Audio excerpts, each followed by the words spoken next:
இந்த நாளிலே தேவனுடைய செய்திய தலைப்பு என்னவென்றால் நீங்கள் ஆறுதல் அடைவீர்கள். ஆறுதல் அடைவீர்கள். 2 கொரிந்தியர் 13:11 நான் வாசிக்கும் போது, கடைசியாக சகோதரரே சந்தோஷமாய் இருங்கள், நற்சீர் பொருந்துங்கள், ஆறுதல் அடையுங்கள், ஏன சிந்தையாய் இருங்கள், சமாதானமாய் இருங்கள். அப்பொழுது அன்புக்கும் சமாதானத்துக்கும் காரணராகிய தேவன் உங்களோடு கூட இருப்பார் என்று நாம் வாசிக்கிறோம். அதுல ஆறுதல் அடையுங்கள் என்று அவர் சொல்கிறார். அல்லேலூயா. ஆறுதல் அடையுங்கள் என்று சொல்றார். ஆறுதல் அடையும் தேவனுடைய பிள்ளைகள் எப்போதும் ஆறுதல் அடைகிறவர்களா இருக்க வேண்டும். ஆறுதல் எல்லாருக்கும் தேவைப்படுகிறது. அவருடைய பிள்ளைகளுக்கும் அடிக்கடி ஆறுதல் தேவைப்படுகிறது. இந்த உலக ஜனங்களுக்கும் ஆறுதல் தேவைப்படுகிறது. ஆண்டவரை அறியாத பிரஜாதி மக்கள் கூட ஆறுதலை தேடி என்ன செய்றாங்க? ஓடுகிறார். இந்த தெய்வம் ஆறுதல் செய்யுமா, இந்த தெய்வம் ஆறுதல் செய்யுமா, இந்த கடவுள் ஆறுதல் செய்வாரா என்ற ஒருவராய் ஆறுதலின் தேவனை காணாமல் இருக்கிறார்கள். அல்லேலூயா. அவர்களுக்காகத்தான் நம்ம அந்த 30 நாள் ஜெபம் போட்டுருக்கோம். நம்ம நல்லா தெரியும். கடவுள் தேடி அடைகிற ஜனங்களுக்கு நான் தான் இயேசுதான் கடவுளுங்கிறது தெரியும். அல்லேலூயா. அந்த ஒரு விளக்கம் அவங்களுக்கு கிடைக்கணும், அந்த ஒரு ஞானம் கிடைக்கணும், அந்த கிருபை கிடைக்கணும், அந்த அறிவு கிடைக்கணும். நீ ஜெபிக்கணும். அல்லேலூயா. நமக்கு தந்த அந்த ஞானம், அறிவு, புத்தியை அந்த ஜனங்கள் கொடுக்கும். ஜோமணி வருஷத்துல 10 குடும்பம் நம்ம கேட்கிறோம். ஆண்டவர்கிட்ட மாதத்துக்கு ஒரு குடும்பம் இருந்தாலும் 12 குடும்பம். அல்லேலூயா. 8 குடும்பம் 10 குடும்பம் தர அவரால் முடியும். அல்லேலூயா. அந்த 30 நாள் ஜெபத்துல 10 குடும்பங்கள் வரணும். நல்லா ஜெபிக்கணும். என்ன செய்யணும்? ஆத்மாக்களுக்கும் ஜெபிக்கணும். ஜெப குறிப்புகளுக்காக ஸ்தோத்திரம் பண்ணணும். ஆத்மாக்களை சொல்லி கொண்டு வாங்க ஆண்டவரே சொல்லி கருத்தோடு ஜெபிக்கணும். அல்லேலூயா. கருத்தோடு ஜெபிக்கணும். கருத்தோடு பாடுவேன், கருத்தோடு ஜெபிப்பேன். அவர் சொல்ற மாதிரி கருத்தோடு ஜெபிக்கணும். தேவன் நமக்கு ஆறுதல் தருகிற தேவனாக இருக்கிறார். அல்லேலூயா. 2 கொரிந்தியர் 7:6 சொல்லுகிறார், சொல்லப்பட்டிருக்கிறது, சிறுமைப்பட்டவர்களுக்கு ஆறுதல் செய்கிற தேவன் தீர்த்து வந்ததினால் எனக்கு ஆறுதல் செய்தார். தீர்த்துன்னு ஒரு ஊழியக்கார், அந்த ஊழியக்காரன் மூலமா ஆறுதல் வந்துட்டான். ஆகவே குறித்து சபையார் துக்கமாய் கலக்கமாய் இருக்கும்போது தீர்த்து என்ற ஊழியர் வந்து அவங்களை உற்சாகப்படுத்தி ஆறுதல் செய்தார். அல்லேலூயா. ஊழியக்காரனை பார்த்தா அவங்களுக்கு ஒரு ஆறுதல் கிடைக்கும். அல்லேலூயா. ஊழியக்காரங்க வீட்டுக்கு வந்தா ஒரு ஆறுதல் கிடைக்கும். எலியா போனாரு. எலியா எங்க போனாரு? சாரிபாத் வீட்டுக்கு ஆறுதல் கிடைச்சதா இல்லையா? அவளும் அவருடைய வீட்டார் அனைவரும் 3 வருஷம் என்ன செஞ்சாங்க? சாப்பிட்டுட்டே இருந்தாங்க. அல்லேலூயா. அநேகர் சாப்பிட முடியாது, சாப்பாடு இல்லாம பஞ்சத்துல செத்துட்டு இருந்தாங்க. ஆனா சாரிபாத் வீட்டுல எப்போதும் பாட்டு ஜெபம் அல்லேலூயா அல்லேலூயா அல்லேலூயா சத்தம் கேட்டுக்கிட்டே இருந்தது. ஒரு பாஸ்டர் சொல்லுவார், வீட்டுல ஒண்ணுமே இல்லாவிட்டாலும் அடுப்புல புகை போய்கிட்டே இருக்கணும். அல்லேலூயா. புகை ஆமா ஒண்ணும் இல்லை, பொங்கலுக்கு ஒண்ணும் இல்லை, ஆனாலும் என்ன செய்யலாம்? அடுப்பு எரிஞ்சுக்கிட்டே இருக்கணும், பொங்கல் போய்கிட்டே இருக்கணும். சுற்றி இருக்கிற மக்கள் பார்ப்பாங்க, அந்த வீட்டில் போய் சாப்பாடு என்ன செய்து அந்த போஷித்துக் கொண்டே இருக்கிறார் என்று அவர்கள் சொல்லும். கிறிஸ்தவர்கள் முகவாடெல்லாம் இருக்கக்கூடாது, துக்கமா இருக்கக்கூடாது.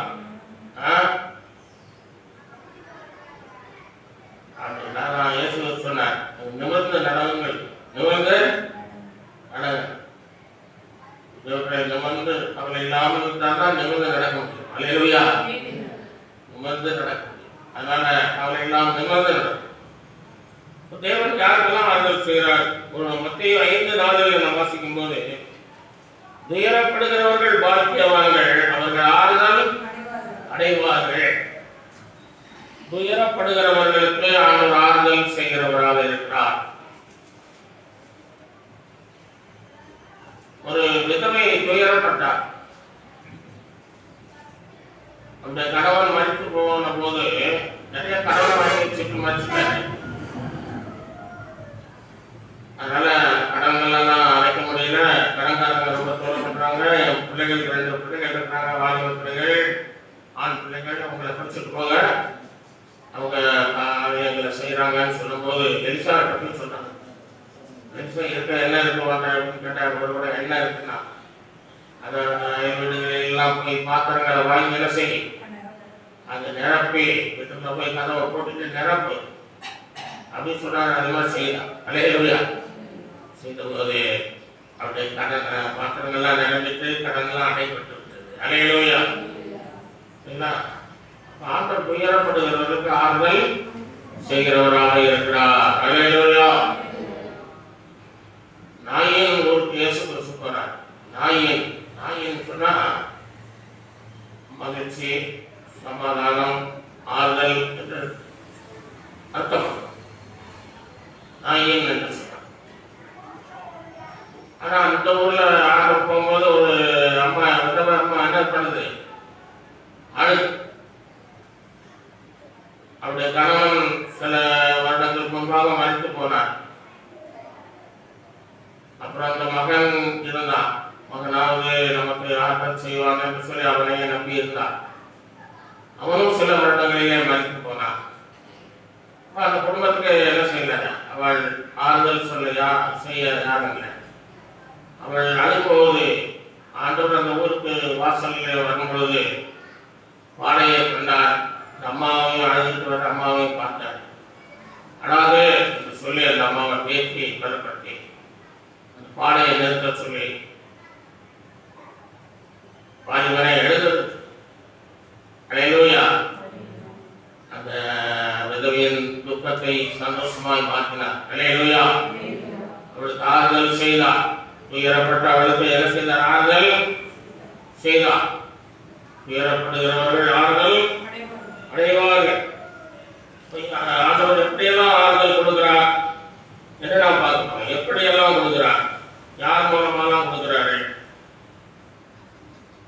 என்று சொன்னால், ஆதியாகமம் 24:67 நாம் வாசிக்கும் போது முதலாவதாக மனைவி மூலம் கணவனுக்கு ஆறுதல் தருகிறார். மனைவி மூலம் ஆறுதல் தருகிறார். இரண்டாவது கணவன் மூலம் மனைவிக்கு, கணவன் மூலம் மனைவிக்கார், மனைவி மூலம் கணவன் ஆறுதல், கணவன் மூலம் மனைவிக்கார், பிள்ளைகள் மூலம் பெற்றோருக்கு ஆறுதல். இதான் ஆண்டவர் சொல்கிறார். ஆதியாகமம் 26:24-67 வாசிக்கும் போது, அப்பொழுது ஈசாக்கு ரெபெக்காவை தாய் சாராளுடைய கூடாரத்துக்கு அழைத்துக் கொண்டு போய் அவளை தனக்கு மனைவியாக்கி கொண்டு அவளை நேசித்தான். ஈசாக்கு தன் தாய்க்காக கொண்டிருந்த துக்கம் நீங்கி ஆறுதல் அடைந்தார். ஈசாக்கு 90 வயசுல பிறந்தான். எத்தனை வயசுல? அந்த தாய்க்கு 90 வயசு அவன் பிறக்கும்போது. அப்ப இறக்கும்போது 127 வயசு. அப்போ 37 வயசு வரைக்கும் வளர்த்துக்கிறான். 37 வயது வரை அவனை என்ன செய்யறா, தூக்கி எடுத்து அன்பு பாராட்டி அவனை ஆசையாய் என்ன செய்தா, ஒரே குமாரன் என்று சொல்லி ரொம்ப பிரியமாய் வளர்த்தான். அதனால அவன் தாய் மறித்த போது அவன் ரொம்ப துக்கப்பட்டான். 3 வருஷம் துக்கப்பட்டிருக்கான். 37 வயசுல தாய் மறிக்கிறாங்க. 40 வயசுல அவனுக்கு திருமணம். அந்த 3 வருஷமா ரொம்ப துக்கப்படுறான், துயரப்படுகிறான், வேதனைப்படுகிறான். தாயை நினைத்து கண்ணீர் விடுகிறான். தாய் அவ்வளவு அன்பாய் அவனை நினைச்சிருக்கா, நடத்தி இருக்கிறான். தாய் அன்பு தாயை போல கேட்பேன் ஆரம்பிச்சுட்டான். தாய் எப்படிலாம் பிள்ளைகள் நல்லா வளரணும்னு சொல்லி தனியே வெறுத்து சாப்பிடாமலும் தூங்காமலும் பிள்ளைகளை மேல நினைச்சிட பாசமாய் பிள்ளைகளை வளர்க்கிறவனாக இருக்கிறான் தாய். அப்படி அந்த சாராள் மகனை வளர்த்ததை மகன் மறக்கவில்லை. அல்லேலூயா. சில பிள்ளைகள் மறந்துறாங்க. என்ன செய்த, ஏன் பெற்ற அப்படி எல்லாம் கேட்கிற பிள்ளைகள் இருக்காங்க. என்ன செய்தார்?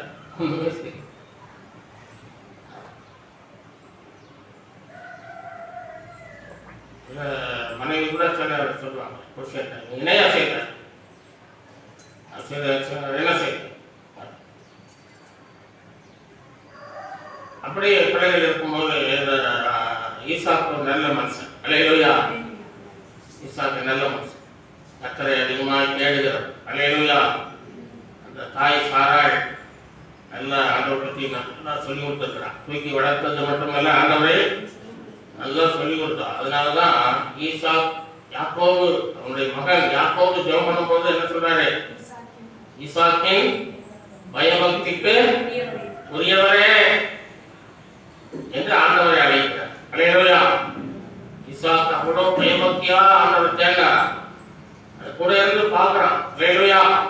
தாய் காட்டுறான், அப்போது வா அப்பா பாரு, அந்த முட்டி ஒரு ஜோமன்றா இருப்பாரு, அந்த பாரு பாரு வேதம் வாசிக்கிறார் பாரு, அங்க பாரு, அங்க போய் பாட்டு படிக்கிறார் பாரு. தாயை சொல்லி கொடுத்தார். அல்லேலூயா. அதனாலதான் அவன் புரிந்து கொண்டு ஜெபிக்கும் போது எப்படி ஜெபிக்கிறான்? ஈசாக்கின் பயபக்திக்கு உரியவரே. இப்ப எவ்வளவு பயபக்தியாய் ஈசாக்கு ஆண்டவர் தேடி இருப்பார். அல்லேலூயா. எவ்வளவு பயபக்தியா தேடி பார்ப்பாங்க. ஒரு மகன் சாட்சி கொடுக்குறாங்கன்னா விளையாட்டா? இந்த மகனும் அப்படி சாட்சி சொல்ல மாட்டான். அல்லேலூயா. அந்த கீழே இருந்து ஜெபம் பண்ணா கூட சாட்சி சொல்ல மாட்டான். எங்க அப்பாவா அவர் கிடைச்சாரு அப்படி. ஆனா யாக்கோபு எப்படி சொல்றாரு பாருங்க. அல்லேலூயா. அப்படி உங்களை பற்றி சொல்லணும். அல்லேலூயா. என்னுடைய தாய் கிரேஸின் பயபக்திக்குரியவரே, சுவாமியின் பக்திக்குரியவரே. அல்லேலூயா. பிள்ளைகள் சொல்லணும். அல்லேலூயா. இப்படி சொல்ற அளவுக்கு நீங்க நடக்கணும். அல்லேலூயா. ஜெபிக்கணும், உனக்காக நிற்கணும், அது படிக்கிறத பிள்ளைகளுக்கு தெரியணும், தாய் பிள்ளைகளுக்கு சொல்லிக் கொடுக்கணும். அல்லேலூயா. அம்மா எங்க போயிருக்காரு அப்பா அப்படின்னு வந்து கேட்பாங்க. அப்பாவா எங்கேயாவது சுத்த போயிருப்பாரு அப்படின்னு சொல்லக்கூடாது. அல்லேலூயா. அப்படி இப்போ எங்கேயாவது பைபிள் படிப்பாரு, ஜெபம் பண்ணுவாருப்பா, ஏதாவது செஞ்சுட்டு இருப்பாருப்பா, ஆண்டவர் தேடிட்டு இருப்பாரு. அல்லேலூயா. நல்ல சாட்சி கொடுக்கணும். அப்பமா பேசிடக்கூடாது. அல்லேலூயா. கணவன் மனைவி நல்ல பாசமா இருக்கணும், அன்பா இருக்கணும், ஒருவர் ஒரு விட்டு கொடுத்தரக்கூடாது. அல்லேலூயா. விட்டு புருஷனை மனைவி விட்டு கொடுத்தக்கூடாது, மனைவியை புருஷன் விட்டு கொடுத்தரக்கூடாது.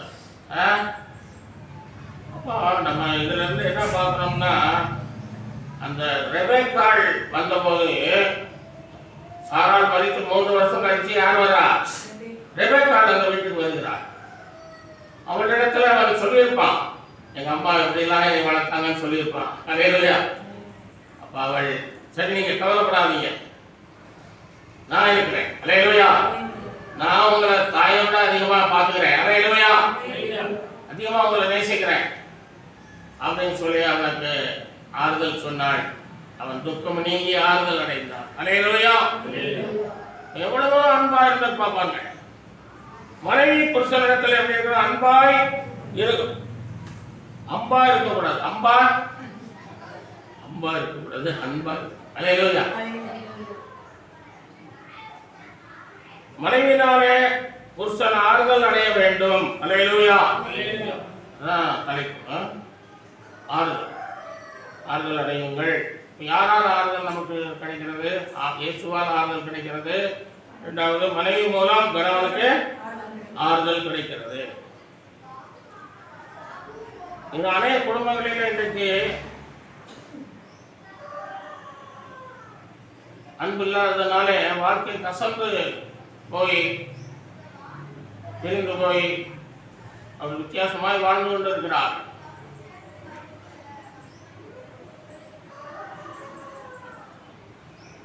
நீதிமொழிகள் 19:13 நாம் வாசிக்கும் போது மனைவியின் சண்டைகள் ஓயாத கொடுக்கு அப்படின்னு சொல்லப்படும்.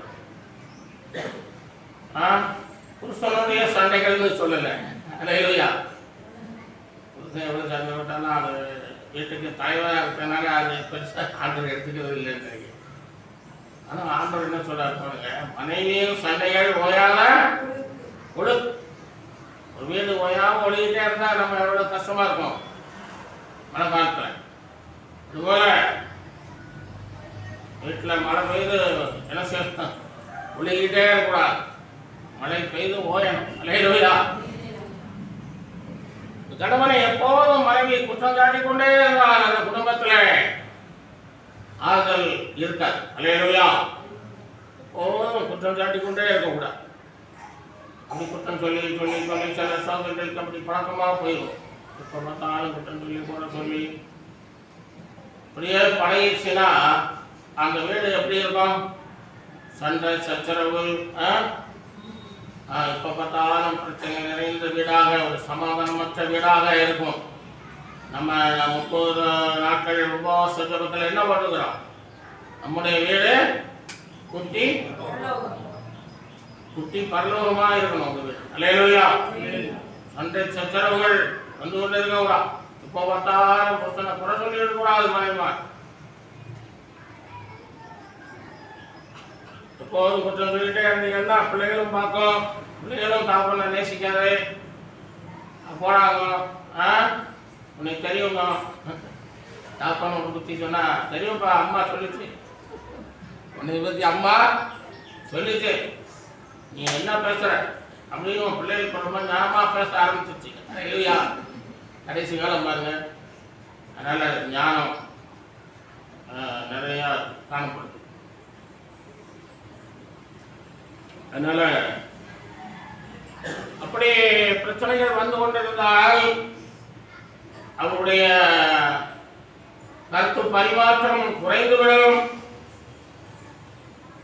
குடும்பங்களிலே ஒரு நிம்மதி இருக்காது.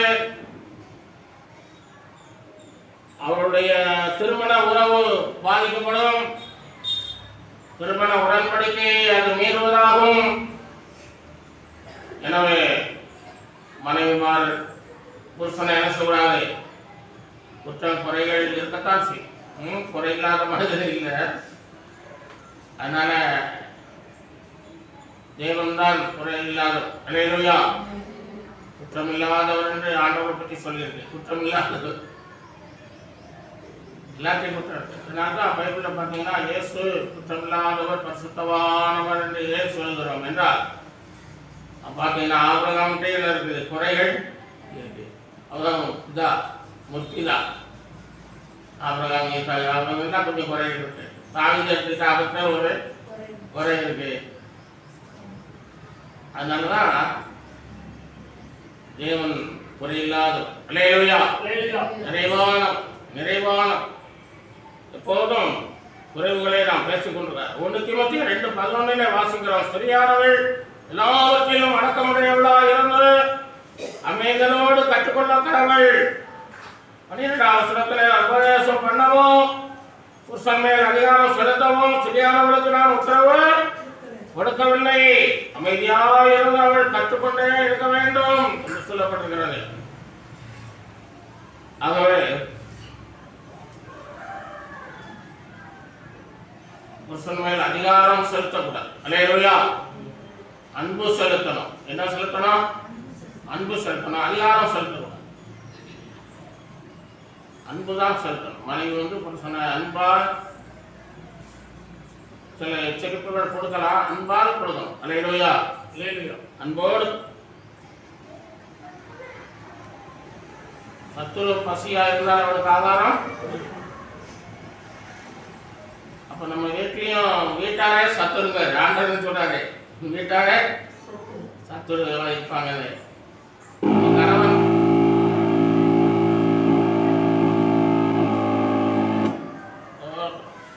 கணவன் ஒரு சத்துருவாக கணவன் ஒரு சத்துருவாக இருந்தாலும் கூட நீங்க என்ன செய்யலாம்? அவனுக்கு ஆதாரம் வெளியில் வந்தோடனே சத்துரு வந்துட்டா, உங்க அப்பா வந்துட்டானா அப்படின்னு சொல்லக்கூடாது. அல்லேலூயா.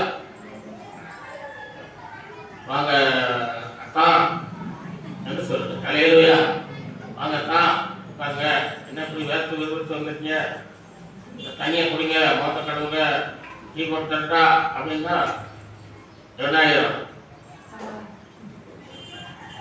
ஆறுதல் வந்துடும். அல்லேலூயா. அதுவே ஒருத்தர் வீடுதான் அப்போ ஒரு பாஸ்டர் போவார், நம்ம வீடுகளெல்லாம் சந்திப்பார். முன்னாள் பல வருடங்களுக்கு முன்னாள் வந்து என்ன சொல்லுவார்னா, இவங்க பிதாபுரம் பஸ் நேரத்தில் எல்லாம் ஞானசானம் எடுத்துட்டாங்க. அவரு வந்து என்ன சொல்லுவாருன்னா, வீடு வீடாக போய் நீங்கள் வந்து ஞானசானம் எடுத்தது சரியில்லை, பிதாகுமார் பரிசுத்த நாமத்தில் எடுக்கக்கூடாது. அவள் என்ன பண்ணார் பாருங்க, இயேசுவின் நாமத்தில் கொடுத்தாரு. அவங்க இயேசு நாமத்தில் ஞானசானம் கொடுத்தாருன்னு சொல்லியிருக்கோம். இன்னொரு இடத்துல அவர் ஞானசானம் கொடுக்கலன்னு சொல்லியிருக்கோம். அப்படிலாம் விளக்கமாக இருப்பான். ஆனால் இயேசு என்ன சொன்னாரோ அதுதான் நம்ம செய்யணும். அல்லேலூயா. அதை விட்டு சீசர்கள் கொஞ்சம் மாற்றி மாற்றி வைப்பாங்க. அவங்க அந்த மனுஷர் தானே, ஜனங்களை எப்படியாவது ஆதாயப்படுத்துவதற்கு சில நேரங்களில் கொஞ்சம் மாற்றங்களையும் அவங்க சொல்லி போதிக்கிறதை நம்ம பார்த்துருக்கோம். அதனால அதை வந்து நம்ம தவறு எடுத்துக்கொள்ளக்கூடாது. அது உபதேசமாக கொண்டு வந்துடக்கூடாது. அல்லேலூயா. உபதேசமாக கொண்டு வந்துடக்கூடாது. அவர் வீடு விடா சொல்லும்போது நானும் பாஸ்டமாவும் வீடு சந்திக்க போயிட்டு இருக்கும்போது ஒரு நாள் அவரை வழியில் பார்த்தோம். அவர் சொல்லுவார், இயேசு நாமத்தெல்லாம் எடுக்கணும், வீடு விடா நீங்கள் எடுத்து சரியில்லை அப்படின்னு சொல்லி வீடுவா சொல்லுவோம். அவங்க நாங்கள் போகும்போது அவர் வழியில் வந்தார், அவரும் மனைவியும். பாஸ்டர் வாங்க, நீங்கள் போகும்போது நம்ம வீட்டுக்கு வந்துட்டு போங்க அப்படின்னு சொன்னோம். அல்லேலூயா சொன்னோம். வந்தார், மனைவியோடு வந்தார். அன்னைக்கு ஆட்டுக்கால் குழம்பு, என்ன குழம்புமா? ஆட்டுக்கால் குழம்பு சொன்னோம். அப்புறம் 2 தோசை சுட்டு பாஸ்டர்மா அவங்களுக்கு அந்த ஆட்டுக்கால்னால கடிங்க, அப்படிதான் வீடு விடா கடிக்க மாட்டேன் அப்படி சொல்லி ஆட்டுக்கால் விட்டோம். சாப்பிட்டு போனாங்க. அது பிறகு வரவே இல்லை. ஏன்னா ஆகாரத்தினால நீங்கள் சத்துருக்களையும் கூட என்ன செய்யலாம், ஆதாயப்படுத்த முடியும். ஆனா சொன்னார், ஆகாரம் கொடுப்பா, சத்துருவா இருக்க மாட்டா, மாறிடுவான். அல்லேலூயா. அப்போ நம்ம வீட்டு கணவரே நம்ம சத்துருவா எடுத்துக்கூடாது. அவருக்கு நல்ல ஆகாரங்களை கொடுத்தீங்கன்னா அவரும் என்ன செய்வார், மாறிடுவார். அல்லேலூயா. ஆமாம், ஆகாரத்தினாலே நீங்கள் கொடுக்குற டீ காப்பினாலே அவரை மாற்றி விடலாம். அல்லேலூயா. உங்கள் நல்ல வார்த்தையினாலே அவன் ஆதாயமாக்கப்படுவான் என்று சொல்லுகிறது. அல்லேலூயா. ரட்சிக்கப்படாத கணவனும் ரட்சிக்கப்படுவான் என்று சொல்லப்படுகிறது உன் நடக்கையினாலே. அல்லேலூயா. மனைவியின் சண்டைகள் ஓயாத ஒழுக்கு. ஆகவே தொடர்ந்து கணவனை குற்றம் சாட்டிக் கொண்டே இருக்கக்கூடாது. கணவனை எச்சரிக்கப்படுவான், கணவன் நிம்மதி இழந்து விடுவான். அதனாலே அவன் ஏதாயிரம் செய்தும் விடலாம். இந்த உலகத்தில் நடக்குது. அதனால மனைவி கணவனை என்ன செய்யலாம், நேசிக்கும், ஆறுதல் கொடுக்கிறவளா இருக்கும். அல்லேலூயா. நீதிமொழி 19:13 நம்ம வாசித்த போது மனைவியின் சண்டைகள் ஓயாது கொடுக்குன்னு பார்த்தோம் இல்லையா? அதுக்கு அடுத்த வசனத்தில் ஆண்டவர் என்ன எழுதியிருக்காரு வாசிங்க. 14 புத்தியுள்ள மனைவியோ கர்த்தராலும் ஈவு. அடுத்த வசனத்தில் சொல்றாரு, புத்தியுள்ள மனைவி கர்த்தராலும் ஈவு. புத்தி இல்லாத மனைவி சாத்தானாலும் நோவு. சாத்தானாலும் நோவு. அதனால புத்தி உள்ள மனைவி தான் கர்த்தர் தருவார். அல்லேலூயா. ஆமா, ஆண்டவர் உங்களுக்கு நல்ல புத்தி உள்ள மனைவி தான் தந்திருக்கிறார். அதை நீங்கள் விசுவாசிக்கணும். அல்லேலூயா. நம்ம மாற்றிக்கிட்டுலாம் இருக்க முடியாது. அதனால நீங்க விசுவாசித்துதான் ஆக வேண்டும். அல்லேலூயா. அவர்களுக்காக ஜெபித்துதான் ஆக வேண்டும். ஆண்டவரே மனைவியை மாற்றுங்க. வாய் ரொம்ப பேசக்கூடாது, நான் வணக்கம் வேண்டும். அல்லேலூயா.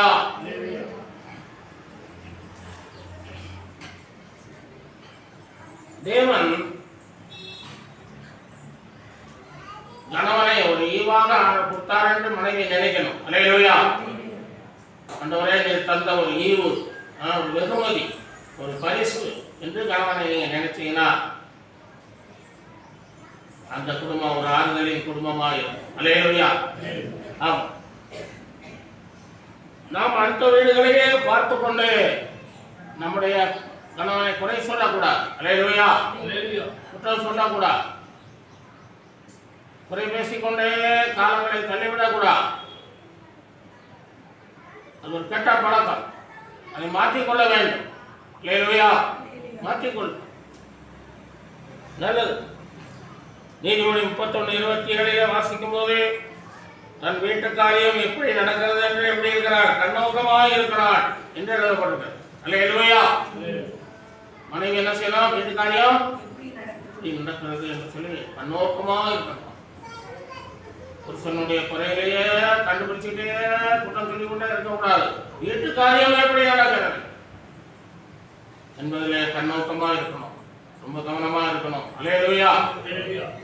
31:10 நீங்க வாசிச்சீங்கன்னா புத்தி குணசாலியான ஸ்திரியை கண்டுபிடிப்பவன் யார் என்று சொல்லி அதுக்கு கீழே 31 11 31 வரைக்கும் வாசிச்சீங்கன்னா அவள் செய்த அந்த குடும்பத்தை எப்படி நடத்தினார் என்பதை எழுதியிருக்கிறது. அல்லேலூயா. அடிக்கடி ஸ்திரீகள் வாசிக்கணும். அவளுடைய கடின உழைப்புகளை நம்ம அதிலே பார்க்கிறோம். கடினமாய் உழைத்து குடும்பத்தை, கணவனை கூட பார்க்க மாட்டேங்கிறாள். கணவனுக்கு பயந்து நடக்கிறாள், அவனை நேசிக்கிறாள். ஆனாலும் கூட அவனை விரட்டிக்கிட்டே இருக்காம அவளே கஷ்டப்பட்டு கடினமாய் உழைத்து குடும்பத்தை கட்டி எழுப்புகிறாள். அல்லேலூயா. அவருடைய பிள்ளைகள் என்ன சொல்றாங்க, அவளை பார்த்து பிள்ளைகள் என்ன சொன்னாங்களா, அநேக ஸ்திரீகளை அம்மாமாரை பார்த்தம்மா, ஆனா நீ பாக்கியவதி, நீ பாக்கியவதி என்று சொல்லி பிள்ளைகள் பாராட்டுறாங்க. அல்லேலூயா. புருஷன் பாராட்டுகிறான்.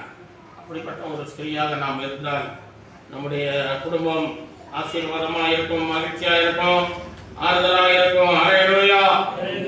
ஆமா, அந்த ஆண்டவர் சொன்னாரு, 2 பேர் 3 பேர் ஒருமனப்பட்டு எங்க இருந்தாலும் அது அவங்களுக்கு கிடைக்கும். 2 பேரும் சொல்றாரு. அது புருஷன் மனைவி தான் சொல்லுவோம். 2 பேரும் தான் நீங்க ஒருமனப்பட முடியும். 2 பேரும் கைப்பிடித்து நீங்க ஜெபித்தால் அது நடக்கும். ஏன்னா இந்த 2 பேருடைய ஒருமனம், ஒற்றுமை, அந்த உணர்வுகள் நல்ல உணர்வாக இருக்கும். அல்லேலூயா. ஐக்கியமா இருக்கும், நெருக்கமா இருக்கும். அதனால உங்க ஜெபம் உடனே கேட்கப்படும். அல்லேலூயா. இப்படி ஜெபம் 2 பேரும் கைப்பிடிச்சு என்ன செய்யுங்க, எல்லாம் ஸ்தோத்திரம் பண்ணி ஜெபம் பண்ணுங்க, உங்க காரியங்கள்லாம் கைகூடி வரும். அல்லேலூயா. ஆகவே மனைவி வீட்டுக்கு புருஷன் வீட்டில் இருந்து யாரும் வந்தாங்கன்னா மனைவி என்ன செய்யணும், அன்போடு வரவேற்கணும். கல்யாணம் பண்ண பிறகு புருஷனுடைய அம்மா அப்பா தான் மனைவிக்கு அம்மா அப்பாவா மாறும். அல்லேலூயா. கணவனுடைய அப்பா அம்மா மனைவிக்கு அப்பா அம்மாவா இருக்கணும். மனைவியினுடைய அப்பா அம்மா கணவனுக்கு அம்மா அப்பாவா மாறும். அந்த நேரத்தில் நீங்க வந்துட்டா தான் அவங்களை நேசிக்க முடியும். அல்லேலூயா. வீட்டுக்கு யார் வந்தாலும் அவங்களை அன்போடு வரவேற்று அவர்களுக்கு ஆகாரங்கள் கொடுத்து அவர்களை அன்போடு நடத்தணும். அல்லேலூயா. ஆமாம், நான் சொல்லாத நேரத்தில் வந்துட்டாங்கன்னு சொல்லி முறுமுறுக்க கூடாது. நீங்க கடன் வாங்கியாவது அவங்களுக்கு 2 நாள் தக்க வச்சு நல்ல ஆகாரம் கொடுக்கும். அல்லேலூயா. அப்படி செய்து பாருங்க, அந்த குடும்பங்களில பெரிய ஆறுதல் இருக்கும். அல்லேலூயா. யாருக்கும் நாம் பாரமாக இருக்கக்கூடாது, யாருக்கும் நாம் கஷ்டத்தை கொடுக்கக்கூடாது, யாரையும் நாம் புகைத்துக் கொள்ளக்கூடாது,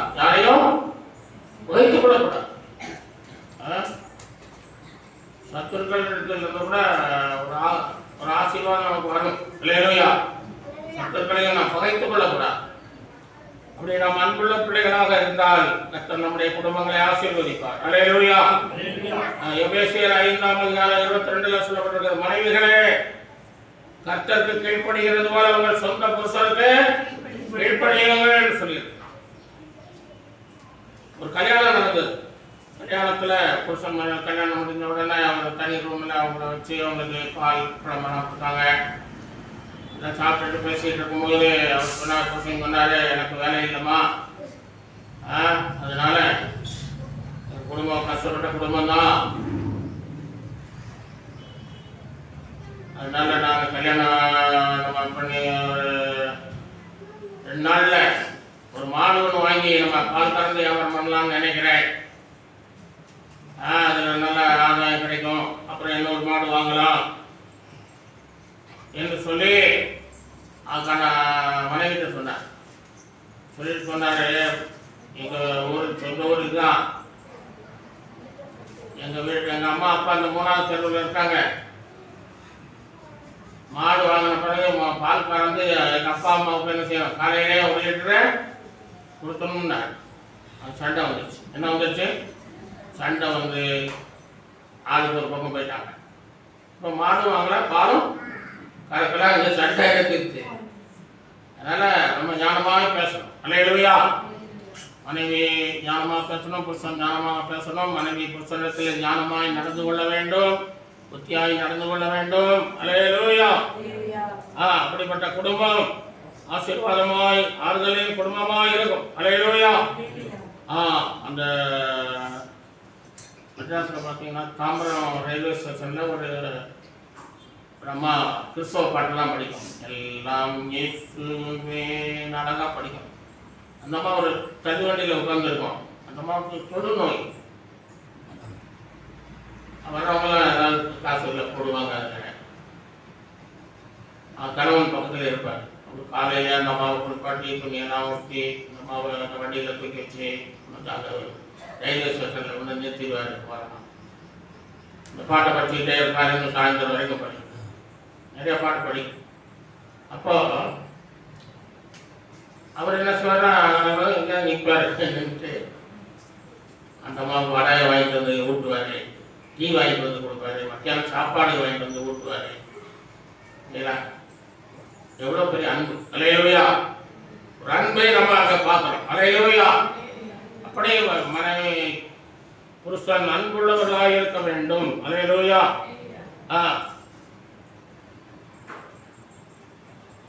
அடுத்ததாக நம்ம கடந்து செல்வோம்.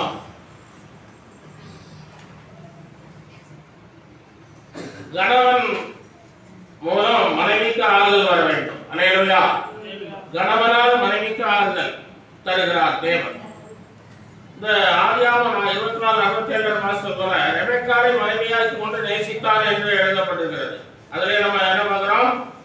மனைவினாலே ஆறுதல் அடைந்தார் என்று பார்க்கிறோம். அதே சமயத்துல ரெபெக்காளை மனைவியாக்கி கொண்டு அவளை அதையும் நம்ம விட்டுறக்கூடாது, நேசித்தான். அப்போ கணவன் மனைவியை நேசிப்பதுனால தான் அங்க ஆறுதல் வருது. அல்லேலூயா. அப்ப நேசிக்கணும். அல்லேலூயா. மனைவியை கணவன் நேசிப்பதனாலே அந்த குடும்பத்தில் ஆறுதல் வரும். அல்லேலூயா. ஆம்.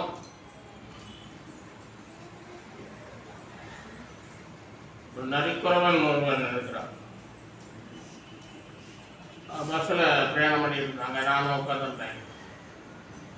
அவன் அந்த ஊசி பாஸ் ஒட்டி ஊசி பாசையெல்லாம் தைக்கிறான். அந்த பஸ்ஸிலேயே தைச்சிக்கிட்டே போகிறான். பஸ்ஸில் பின்னாடி உட்காந்துருக்காங்க. குழுங்குது, ஆடுது. ஆனால் கூட அந்த தைய விடாமல் இருந்துச்சுன்னா ஊசியை கோர்த்துடுறாங்க.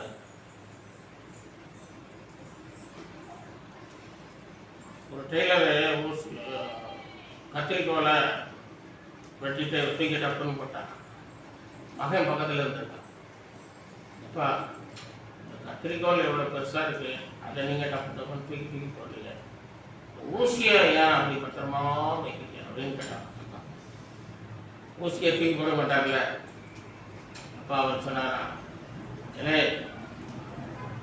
ஊசி தாண்டா ரொம்ப முக்கியம், தாண்டா தைக்கிறதா இருக்குது, அது எல்லாத்தையும் சேர்க்கக்கூடியதா இருக்குது, அதனால அதை பத்திரமா வைக்கணும். அது மாதிரி இந்த நரிக்குறவன் ஊசி பாசி தச்சுக்கிட்டே போனாலும் அவன் பஸ் நிற்கும் போது நிற்கிறான். ஓடி போய் 2 வடையை வாங்கிட்டு வரான், 2 முறுக்கு வாங்கிட்டு வரான். மனைவிக்கு ஊட்டிக்கிட்டே இருக்கான். அவன் ஊசி பாசி தச்சுக்கிட்டே போறான். அல்லேலூயா. இல்லை எவ்வளோ அனுப்பிப்பாங்க. அப்படி நேசிக்கணும். அல்லேலூயா. நேசிக்கணும். அன்றாடை அவள் புருஷன் என்ன செய்யறான்? நேசிக்கிறான். குழந்தை இல்லை, குழந்தை இல்லாவிட்டாலும் அவனை ஒரு குறைவு சொல்லாமல், குற்றம் சொல்லாமல், அவனை தாழ்வா பேசாமல் மலடி என்று அவளை வையாமல் நேசித்தான். அல்லேலூயா. நேசித்தான். ஒரு வஸ்திரத்துக்கு 2 வஸ்திரம் வாங்கி கொடுக்குறான். ஒரு அவளுக்கு எல்லாத்தையும் ரெட்டிப்பாய் கொடுக்குறான். அவளுக்கு ஆறுதல் சொல்லுகிறான். அவள் துக்கமாக தான் இருக்கா, அதெல்லாம் செய்கிறான். ஏன் அழுகிறான் அப்படின்னு கேட்கிறான். ஏன் அழுகிறான்? இன்றைக்காவது இந்த புருஷன்மாரும் மனைவிமாரும் கேட்டுப்பாங்களா ஏழுறேன்னு? அல்லேலூயா. நீ காலமெல்லாம் அழத்தான் செய்வா அப்படின்னு சொல்லுவாங்க. ஏன் அழுகிறான்னு கேட்டு நான் சொல்றேன், 10 பிள்ளைகளை விட நான் பெருசு இல்லையா? உன்னை எவ்வளவு தூரம் நேசிக்கிறேன். 10 பிள்ளைகள் நேசிக்கிறத விட அதிகமாக உன்னை நேசிக்கிறேனே, அது உனக்கு போதாதா என்று சொல். இன்றைக்கு நிறைய குடும்பங்களில் குழந்தைகள் என்று சொல்லி தாழ்வாக பேசுவார்கள், குறைவாக பேசுவார்கள், குற்றம் சொல்லி பேசுவார்கள். என்ன பாவம் செய்தியோ அப்படிலாம் கூட சொல்லுவாங்க. அப்படி நம்ம குழந்தை இல்லை என்று சொல்லி மனைவியை குறை சொல்லி குற்றம் சொல்லி பகைத்து விடக்கூடாது. அல்லேலூயா. பகைத்து விடக்கூடாது. உங்கள் அன்பு குறையாமல் இருக்கணும். அல்லேலூயா. குழந்தை இல்லாவிட்டால் அந்த மனைவியை இன்னும் அதிகமாக நீங்கள் நேசிக்கணும். அந்த எல்கானான் நேசித்தது போல அண்ணாலை நேசிக்கும் போது நீங்கள் நேசிக்கணும். அல்லேலூயா. ஆமாம், நேசித்தவளுக்கு ஆறுதல் சொல்லி அவளை உற்சாகப்படுத்தினதுனால அவள் என்ன செய்தா? அப்படியா இந்த கணவன் எப்படி அன்பாக இருக்கிறார் என்ற எவ்வளவு பாசமாக இருக்கிறார், அவருக்கு ஒரு குழந்தையை பெற்று கொடுக்கணும்னு சொல்லி அவள் வைராக்கியமாக ஜெபம் பண்ணி ஒரு குழந்தையை பெற்று கொடுத்தார். அல்லேலூயா. ஆமாம், நீங்கள் அப்படிப்பட்ட புருஷர்களாக இருந்தால் மனைவி எப்படியாவது என்ன செய்வா? ஜெபம் பண்ணி ஆண்டவரை பிடித்து அப்படியாய் அவரை என்ன செய்வா? பிடித்து அவரை சார்ந்து கொண்டு ஆண்டவரை சார்ந்து கொள்ளணும். அல்லேலூயா. ஆமாம், நம்ம கணவனையோ குடும்பத்தையோ சார்ந்து இருக்காம கர்த்தரை சார்ந்து கொள்ளணும். அல்லேலூயா. கர்த்தரை சார்ந்து கொள்ளும் போது நமக்கு எல்லா நன்மைகளையும் தருவார். இது அண்ணாள் கர்த்தரை சார்ந்து கொண்டாள். அல்லேலூயா. அழகான மகனை கொடுத்து ஆறுதல் செய்தார். அப்போ கணவனால் மனைவிக்கு என்ன வேணும்? ஆறுதல் வேணும்.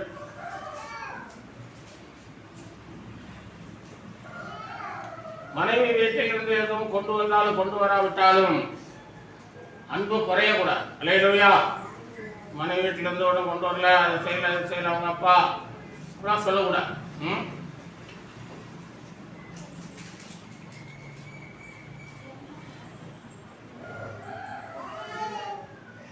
நீங்கள் இருவரும் ஒருமனப்பட்டு ஜெபிக்கும் போது எல்லா நன்மைகளையும் கர்த்தர் தருவார். அல்லேலூயா. எல்லா நன்மையும் உங்களுக்கு வரும். நல்ல மனைவி தந்தவர், நல்ல கணவனை தந்தவர், நல்ல வீட்டுக்கு வேண்டியதெல்லாம் தரமா இருப்பாரா? அல்லேலூயா. பாருங்க, கர்த்தருக்கு பயந்த மனுஷன் பாக்கியவான், கைகளில் பிரயாசத்தை அவன் குடும்பமும் சாப்பிடுகிறது, அவனுக்கு ஒரு வீடு இருக்கிறது, மனைவி அதை ஆசீர்வதிக்கிறார், பிள்ளைகளை ஆசீர்வதித்து கொடுக்கிறார், சீயோன் வந்து ஆசீர்வதிக்கிறார். அதனால ஆண்டவர் குடும்பமாக்குற ஆண்டவர் உங்கள் தேவைகளை சந்திப்பார். அல்லேலூயா. ஆகவே மனைவி வீட்டாரை நம்பக்கூடாது, புருஷன் வீட்டாரை நம்பக்கூடாது. அவர் ஒன்றும் செய்யவில்லை என்று குறை சொல்ல குற்றம் சொல்லி சண்டைகளை உண்டாக கூடாது. அல்லேலூயா. ஆபிரகாம் குழந்தை இல்லாவிட்டாலும் சாராளை நேசித்தார். கடைசியாக நேசித்தார். அல்லேலூயா.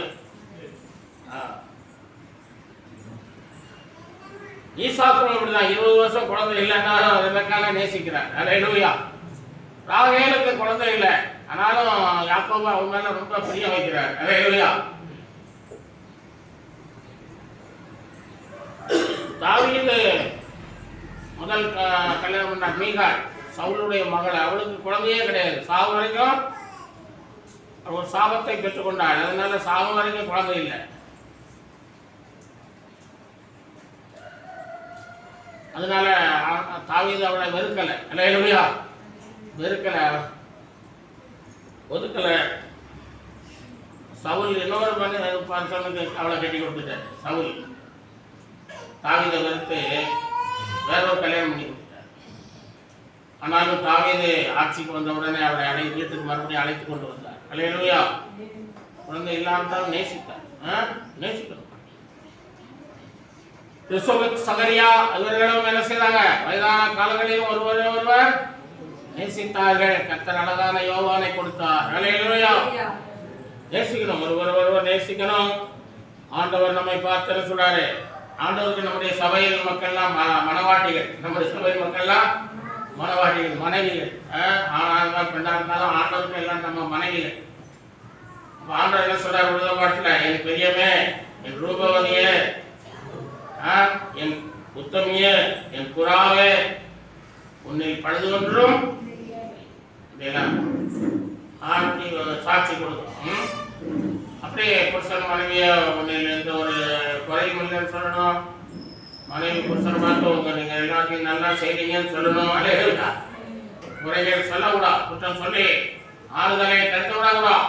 ஆண்டவர் உங்களுக்கு ஒவ்வொரு நல்ல கணவனுக்கு மனைவியை தந்து, மனைவிக்கு கணவனை தந்து ஆறுதல் படுத்துகிறார். அல்லேலூயா. உங்களை இருவருமே ஒருவர் ஆறுதலை உண்டாக்கி கொள்ளணும், ஆறுதல் அடையுங்கள் என்று சொல்லுகிறார். ஆறுதல் தருகிற தேவன் பவுல் சொல்றார், சகலவித ஆறுதலின் தேவனுக்கு ஸ்தோத்திரம். சகலவித ஆறுதலின் தேவனுக்கு ஸ்தோத்திரம். சகல விதத்திலும் உங்களுக்கு ஆறுதல் செய்கிறவர் தேவன். அல்லேலூயா.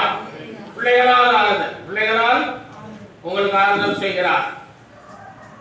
நீதிமொழி 29:12 வாசிக்கிறோம், உன் மகனை சிற்சை செய், அவன் உனக்கு ஆறுதல் செய்வான் என்று வாசிக்கிறோம். உன் ஆத்மாவுக்கு ஆனந்தத்தையும் உண்டாகும்.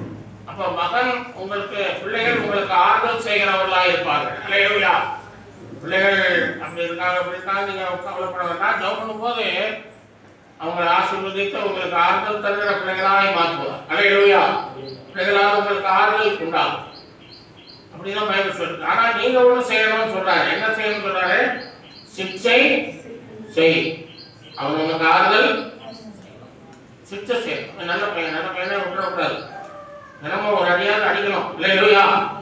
அவன் ஒரு அடியாவது போட்டு வேலை அப்படி செய்யணும், ஒரு பிறம்பு வச்சு அடிக்கணும். பிறம்பு வச்சு பிள்ளைகளை எதுனாலும் அடிக்கணும், பிறம்புனாலும் அடிக்கணும். நீதிமொழி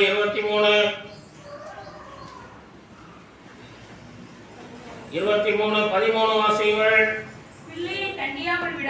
அவனை பிறப்பினால் அடித்தால் பிறப்பினால் அடிக்கணும். அடுத்த வசனத்துல, நீ பிறப்பினால் அவனை அடிக்கிறதினால் பாதாளத்துக்கு அவன் ஆத்துமாவை தப்புவிப்பாயே.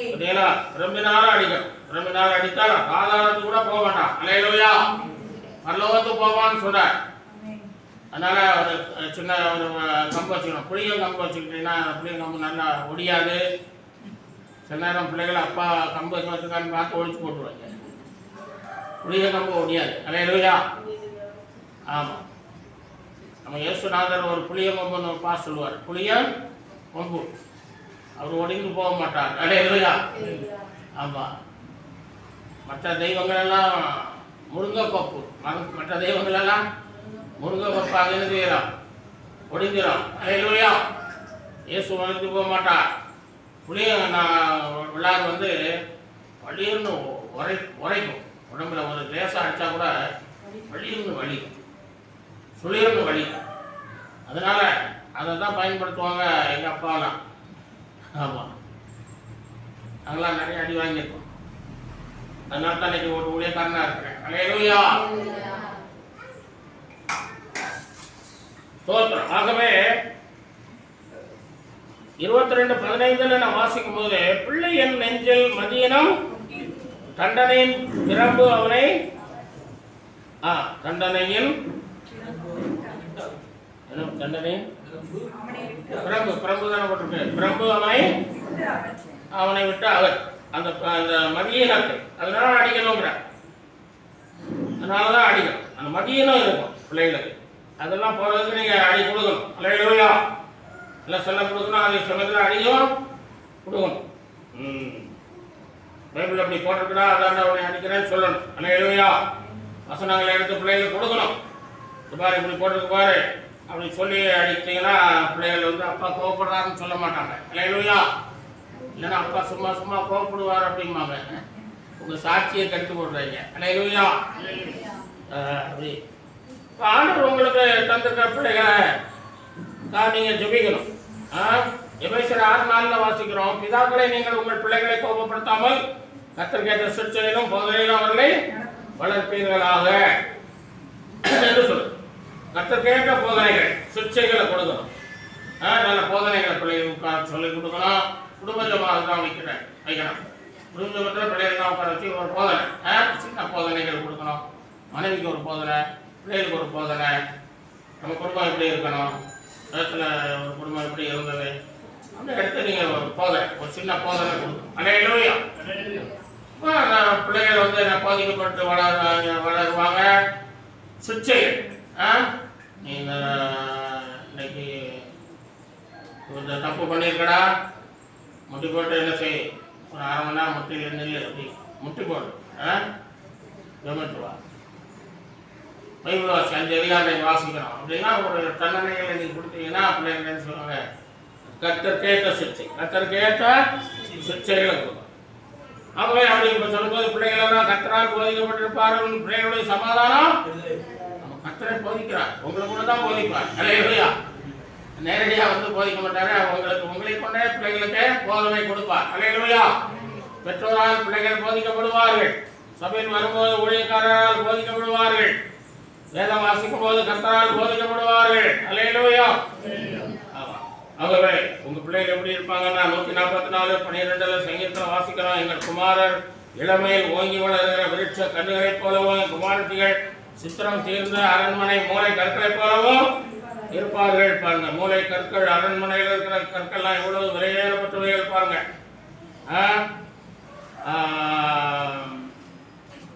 ஓங்கி வளர்கிற விருட்ச கன்றுகள் எவ்வளவு விலையேறப்பட்டது பாருங்க. அப்படிப்பட்டதான ஆசீர்வாதங்களாக உங்க பிள்ளைகளை உயர்த்துவார். அல்லேலூயா. ஆமா, ஏசாயா சொல்றாரு, இதோ நானும் எனக்கு கொடுத்த பிள்ளைகளும் கர்த்தர் எனக்கு கொடுத்த பிள்ளைகளும் சீயோன் பர்வதத்தில் வாசமாயிருக்கிற சேனைகளின் கர்த்தராலே இஸ்ரவேலின் அடையாளங்களாக அற்புதங்களாக பிள்ளைகளால் எனக்கு ஆறுதலுக்கு சொல்றார். பிலிப்பு என்ற சுவிசேஷகன் வீட்டில் 4 பொம்பளை பிள்ளைகள் தீர்க்க தரிசனம் சொன்னாங்க. 1 கொரிந்தியர் 14:3 வாசிக்கும் போது தீர்க்க தரிசனம் சொல்லுகிறவன் ஆறுதல் உண்டாக பேசுகிறான். ஆறுதல் உண்டாக, அப்ப அநேகருக்கு ஆறுதலாக இருக்கிற அந்த பிள்ளைகள் பாருங்க. கல்யாணம் ஆகல ஆனாலும் கூட அநேகருக்கு ஆறுதல் சொல்லுகிற பிள்ளைகளாக, குடும்பத்துக்கு தகப்பன் ஒரு ஆறுதல் செய்கிற ஒரு தகப்பனுக்கு தாய்க்கு ஆறுதல் செய்கிற பிள்ளைகளாக இருக்கிறாங்க. அதனால அந்த பிலிப்பு சுவிசேஷகன் நல்ல ஊழியம் செய்கிறார். அல்லேலூயா.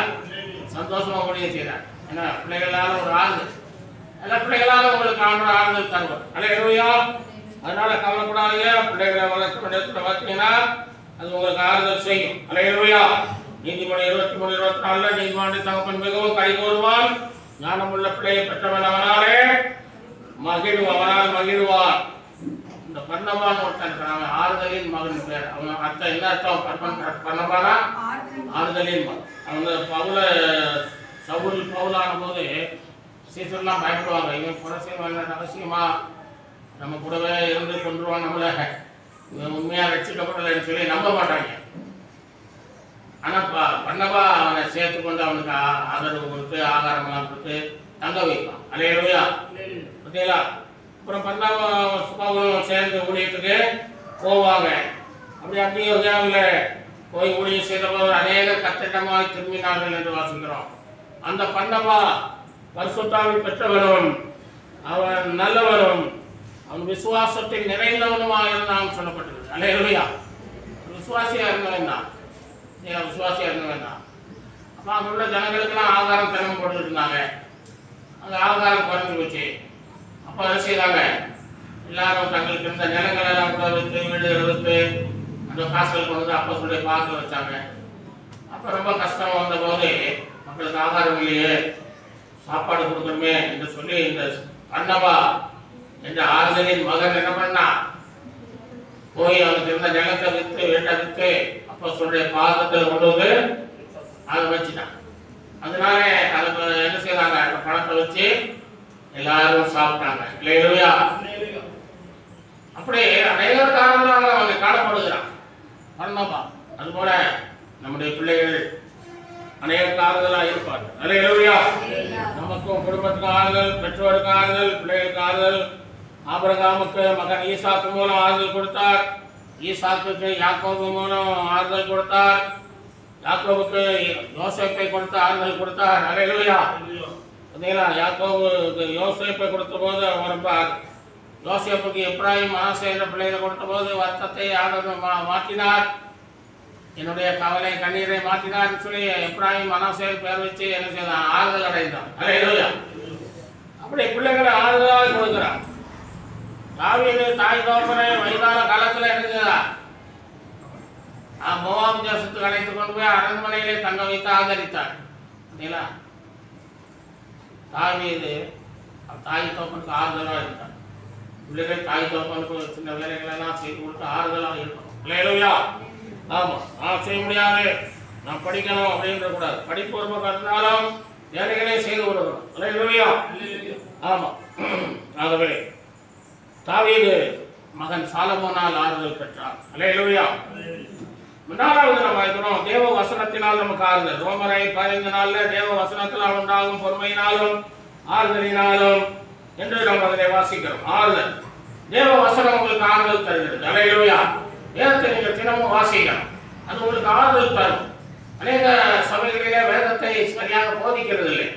வேதத்தை மறைத்து பாரம்பரியங்களையும் கட்டுக்கதைகளையும் மனித வரலாறுகளையும் மனித கற்பனைகளையும் இப்படி உலக காரியங்களுமே போதிக்கிறதுனால அவர்களுக்கு வேத அறிவு இல்லை. அதனாலே அவர்கள் என்ன பண்ணுகிறாங்க, அவர்கள் மந்திரவாதிகளை தேடி போகிறார்கள். வீடு வாஸ்து சாஸ்திரம்னு ஒன்று இருக்கு, அது சொல்றவங்க கிட்ட போறாங்க, பொய் சொல்றவங்க போறாங்க, கைரேகை பார்க்குறாங்க, பல காரியங்களை செய்து மக்கள் கத்தரை விட்டு பின்வாங்கி போகிறார்கள். காரணம், அவர்களுக்கு போதிக்க வேண்டிய வசனத்தை சரியாக போதிக்காதனால. அல்லேலூயா. இப்படிப்பட்ட சபைகள் இருக்கிறது. ஆனால் அதனாலே தேவனுடைய பிள்ளைகள் நன்றாக போதிக்கிற நல்ல சத்தியம் உள்ள ஒரு சபையிலே ஐக்கியமாக இருப்பது நல்லது. அல்லேலூயா. நரகத்துக்கு போகாமல் பரலோகத்துக்கு போவதற்கு அது நல்லபடியாக காணப்படும். எனவே அப்படிப்பட்ட பிள்ளைகளாக நாம் காணப்பட வேண்டும். சத்தியத்தை சொல்லுகிற ஐக்கியத்திலே நாம் நிலைத்திருக்க வேண்டும். அல்லேலூயா. ஆமா, வேதத்தை அறியாதவர்கள் சபிக்கப்பட்டவர்கள் சொன்னது போல சபிக்கப்பட்டவர்களுக்காக உண்டாக்கப்பட்ட நரகத்துக்கு போய்விடுவார்கள். எனவே சத்தியத்தை சத்தியமாய் போதித்து அவர்களை பரலோகத்துக்கு கொண்டு சேர்க்க வேண்டும். ஏசாயா 66:3 சத்தியத்தை கண்ணி கொண்டு வருகிற நீதியுள்ள ஜாதி பரலோகத்தில் பிரவேசிக்கும் என்று சொல்லப்படுது. அல்லேலூயா. 5வது, இயேசுவே நமக்கு ஆறுதலாக இருக்கிறார். அல்லேலூயா. உலகத்திலும் ஆறுதல் செய்கிறார், பரலோகத்திலும் நமக்கு ஆறுதல் செய்கிறார். அல்லேலூயா. ஆண்டவர் பரலோகத்திலும் ஆறுதல். லூக்கா 2:25 வாசகம், இஸ்ரவேலின் ஆறுதல் வர காத்திருந்தார். சிமியோன் காத்திருந்து ஆறுதலை பார்த்து அவர் என்ன செய்தார், சந்தோஷமாய் உலகத்தை விட்டு கடந்து பரலோகத்துக்கு போனான்னு சொல்லப்பட்டது. அப்போ நீங்கள் பரலோகத்துக்கு போகும்போது ஆண்டவர் உங்களுக்கு ஆறுதல் செய்வார். அல்லேலூயா. பரலோகத்தில் வெளிப்படுத்தல் 7:17 நீங்கள் வாசிக்கும் போது கண்ணீரெல்லாம் துடைப்பார். கண்ணீரெல்லாம் பரலோகத்தில் வந்து கூட உங்களை விசாரித்து நீங்கள் கண்ணீர் விட்டு அழுதுங்கள் கஷ்டங்கள் எல்லாம் சொல்லும் போது இப்போ கண்ணீர் துடைக்கிறார். அல்லேலூயா. ஒரு ஆறுதல் படுத்துறார். கண்ணீர் துடைக்க கேட்ட தேரரே. ஆண்டவர் உங்களுக்கு ஆறுதல் செய்கிறார். அல்லேலூயா. ஆமா, ஆண்டவர் துயரப்பட்டார். ஆண்டவரும் துயரப்பட்டதுனால உங்களுடைய கஷ்டங்கள்லாம் அவருக்கு தெரியும். அதனால அவர் என்ன சில ஆறுதல் படுத்துகிறார். ஆண்டவர் சிலுவையில உங்களுடைய துயரங்கள் எல்லாம் ஏற்றுக்கொண்டார். அல்லேலூயா. துயரங்கள் பாரினில் அடைந்தவரே, துன்பங்கள் தாங்கிட தாருமே.